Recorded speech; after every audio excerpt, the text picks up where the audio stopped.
harsh reality is that adult karting, particularly owner-driver adult karting, is collapsing. Historical data paints a stark picture. In 1974, there were over 4,000 licensed karters, the split being around 3,500 seniors to around 500 juniors. This represents an 87% senior-oriented sport. If we go further back to about 1968, the figures, according to Going Karting by Alan Burgess, was that the sport was around 95% adults. So contrary to popular belief, no, karting hasn't always been a kids' sport, but today the landscape has shifted dramatically. The Motorsport UK annual report from 2019 shows around 3,229 kart licence holders. There's no published breakdown of juniors versus seniors, but the ABKC reported in their 2019 AGM minutes that 70% of new ARCS tests were juniors. This doesn't even consider that what constitutes a senior now can be as low as 15 years old and even 14 at the FIA level. This suggests a significant demographic shift, with far fewer adults participating in the sport. While licence figures certainly aren't everything, and thankfully there are alternatives to Motorsport UK competition, they do allow us to observe verifiable trends. So why has this happened? An unyielding effort to paint karting as the stepping stone to F1 has caused irreparable damage. Whether it be from governing bodies to promoters to mainstream media, the message is always the same.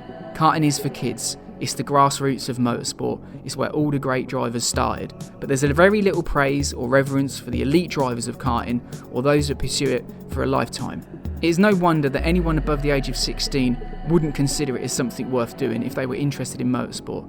This doesn't even account for the horrendous inflationary pressure that the stepping stone status puts on karting in general. The safety of online sim racing, though not without some level of social mockery, provides a much more respectable place to partake in for racing, and it's no wonder a lot more people who are over the age of 16 are racing in the virtual world. For someone like me, this produces an uncomfortable truth that has recently become unavoidable. Talking about karting increasingly feels like an exercise in futility and insanity. Efforts to capture the interest of mainstream audiences are met with indifference, and karting's dedicated niche following is shrinking. The media landscape that once supported karting in the UK and around the world has nearly vanished, as the adult participants that have supported it are no longer there. To make a living in karting now, one needs more than just talent. They need a team, a shop, or maybe a lucrative tyre contract, and be utterly ruthless. A demographic shift has also actually been seen within the senior categories themselves, as witnessed in the age of world karting champions over time. This has steadily declined. While the sport did have young world champions throughout its entire history, prior to 2010 we had a decent diversity of age across the drivers. Obviously, since around 2010, barring one exception, we've seen that the trend has clustered to drivers under the age of 20 and as low as 15. One could call this the F1 era of karting.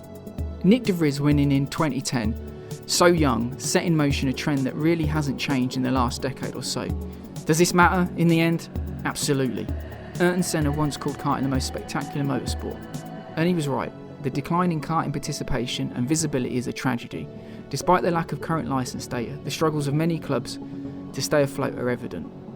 More people should experience karting, and young drivers should not feel embarrassed when continuing past the age of 16 simply because they didn't make it. Karting, done right, remains the purest form of motorsport, deserving of greater recognition and revival. And that's all I have to say on the matter.